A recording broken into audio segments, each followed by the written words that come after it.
I see what ho, chaps and chavets, game chap and bird here. Yes. Yes, indeed, fellows, and I dare say we are now reporting here on something rather interesting that's cropped up for Mortal Kombat X on PC, are we not, old chap? We most certainly are, yes indeed. It would seem that a certain community, as it were, is saying that they've got a quotes mod now, the PC version of Mortal Kombat X, which, shall we say, unlocks a lot of things. Oh, really? And I think perhaps we are talking something that goes beyond regular unlocks in the game here. We are actually talking about a mod quote that unlocks things you shouldn't really have. Most certainly. Now, of course, whenever you have a PC version, you're going to have mods, big modding communities around lots of games, such as GTA 5, etc., so forth. And no doubt there will be for this one. But this one being called a mod, apparently, as far as we know, actually allows lots of DLC, yes, I did say DLC, costumes and goodness knows what else, to be unlocked and actually played within the game without actually getting the DLC, as it were. That's right, and as far as we know, this actually works at the present time on all versions of this game on PC, so it's quite an extensive, shall we say, mod for the game. Now, to be precise here, we are talking that things such as the Goro and various other character DLC are made available to play without having to pay for them or buy them on Steam, etc. and so forth, whichever platform you might use. Also, certain additional special costumes for the characters beyond the ones you can normally get in the game, like, for example, Gold Scorpion. The costumes like that, which are normally only part of the collector's edition of the game, are made available for anyone to play using this mod. They most certainly are, yes indeed, and we have had it verified it does actually work, whatever this is. So, rather interesting point here. Normally when we're looking at mods, they're adding interesting things in, maybe different player skins, whatever, that aren't normally in the game. Yes. But this one is actually giving you access to something that is in the game that you normally have to pay for, you see. That's right, and I think this raises two interesting points. Firstly, is such a thing even allowed? And secondly, of course, should these devs really be including a DLC in the game and then charging you for it to unlock it, of course? So there's two camps of thought there. Firstly, we have to say, you know, okay, this is a bit questionable at best, I think, old chap. And secondly, you have to say, well, should the devs not be offering that as a separate download? I mean, if it's already in the game in the first place, it's just a software lock. Well, exactly, yes, software lock or whatever. That's a very good point.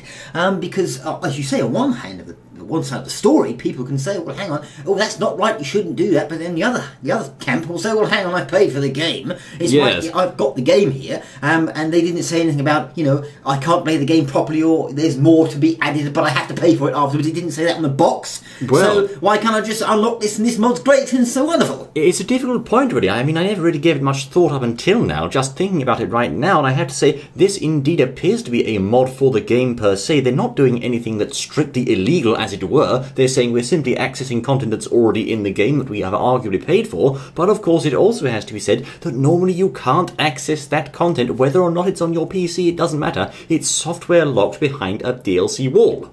Most certainly, which raises an interesting point. Now, I don't know what the chaps out there think, all you listeners are listening, think about that. If you're playing Mortal Kombat X, whether you'd use that or perhaps whether you wouldn't use it, but it raises an interesting point across the whole board, not just for this game, but for perhaps other games as well, where things can be unlocked like this with quotes mods. Right, so basically the devs have put in characters like Goro, like Jason, etc. and so forth, and various other hidden costumes in the game that you can't normally get. They are included in all versions of the game, but what they've said is actually, no, we're not going to let just anyone have these. We'll lock these behind either DLC walls or collector's edition walls, etc. and so forth. Right. But actually, all this content is in the game for anyone to use if they conceivably knew how to get at it. Right, okay, now I'm thinking a couple of things here that's come into my mind. Firstly, what are we actually talking about here that is unlockable, as it were? Well, right now we have 3 unlockable characters, I do believe, right, and also an absolute slew of unlockable costumes, okay? I am told that apparently, to be precise, it gives you all costumes, all fatalities, brutalities, all faction kills for every faction,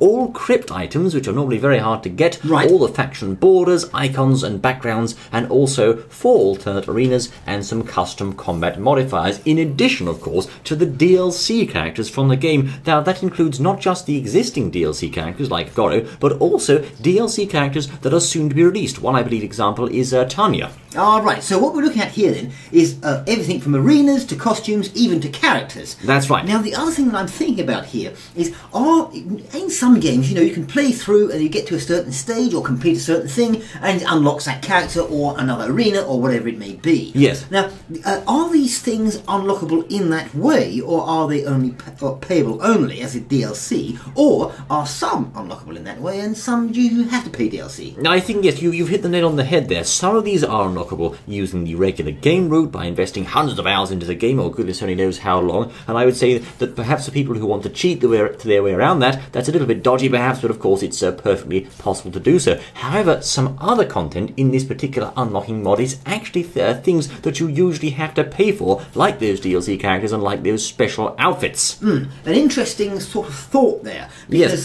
certainly on the former, just thinking there, I mean, unlocking things like that in the mod, it's not something that we haven't seen before. We've certainly seen that before in other games and mods, where people unlock those things you normally have to fight through to get. Yes, and you have, of course, in the old days, you used to have cheats, for example, for a game that let you skip your way through towards unlocking all the characters, but these days, especially when you've got devs putting things in the game and just saying, you can't have those, you have to pay for those, when you've already bought the game, it's a bit dodgy, really, I mean, on both sides of the camp. Well, it is. I mean, there's two ways to think of it, as we've said. You can say, well, I bought the game, and sure, you have to go through and do unlocks and things like that. Yes.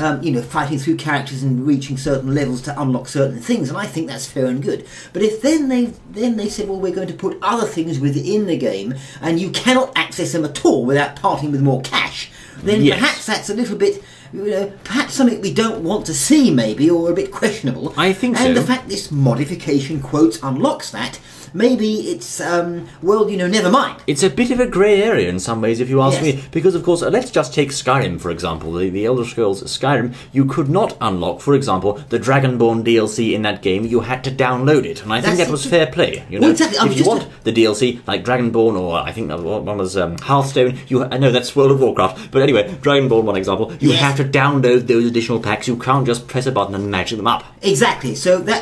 Now, thinking what you said there, if you're downloading something fresh and new, it's being created new and done for the game, and it's new DLC that you can download and add on. Yes. But it's already in the game. Yes. I mean, and then you've got to pay to get it. That's right. I mean, that.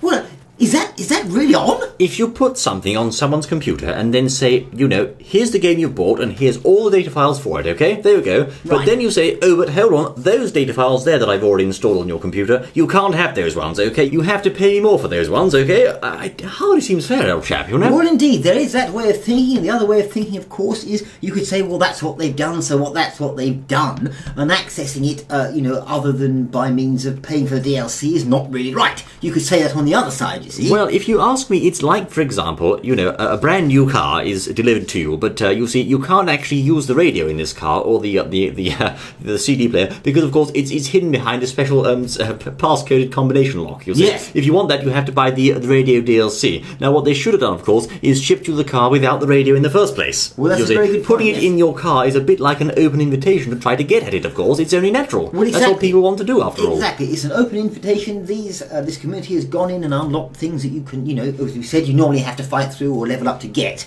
And it just so happens that this has been unlocked as well. Exactly, and I think perhaps the school of thought I'm thinking here would be that if perhaps the devs want to keep these things under a DLC-only sort of paywall, they should not allow them to be installed with the main game's files. They should be a separate download. Well, it's a very good point. I don't know what the listeners think, or everyone that's listening to this, what they think about that. Feel free to put your comments there and see what your opinion is on the whole thing. Indeed. Do you think, fellows, this is fair game? Do you think it's dodgy? Do you think it's outright illegal? Well, let us know what you think, I say. Well, it's a very interesting point, as we say, yes, indeed. But certainly, I think where you've got things like the gold scorpion costume that could only be accessed usually by the collector's edition, perhaps unlocking that is a bit unfair on those who have already bought the collector's edition, and I think it was $150 or more for that particular version of the game. Or was it really? Oh, well, there's an interesting point there, then. So another school of thought says, perhaps certain people should not have access to those, but it does really come back round to what I said a moment ago, which is if the devs don't want all people having that content, it shouldn't be shipped to everyone's game copy by default. Most certainly, and I think they're liable to look at this, and I'm sure lots of game makers will look at this and say, perhaps also they made it rather easy to unlock as well. Yes. There's another point there. Perhaps. But I think it may make them think, perhaps, well, in future if we're going to do this, we need to make it downloadable after the event rather than shipping it with the game. And of course that encourages gamers as well, because then they know they're getting something fresh and new that's actually been done and it's added on, and it's rather more fun than just it's already in the box, as it were, but you can't get it. I know, and I think a lot of people perhaps don't like the idea of on-disc DLC. I know it's something I don't particularly like, but I can see the dev's perspective in saying, you know, well, we can't give you a gold scorpion costume because, you see, all the players who don't have the collector's edition can't use it online, and therefore you can't use it either, because we'd have to somehow download it to their computers in order for it to work. So their solution is just to say, well, let's give it to everyone, but only unlock it rather for people who've bought the collector's edition. And it's a bit of a sort of it's a strange and grey area sort of issue, I think, old chap. Well, it is. So let us know what you think about all this. Mortal Kombat X and mods and unlocking DLC you shouldn't have, or should you, and all the rest of it. Well, fellows, indeed, is this a genuine mod for the game, or is it a downright dirty, underhanded trick? What are your remarks, I say? Oh, yes. This has indeed been Game Show and Bulletin, bringing you news of a Mortal Kombat X DLC mod, shall we say. Thank you most kindly for joining us, and we look forward to seeing you once more in the next exciting article, my words. Until then.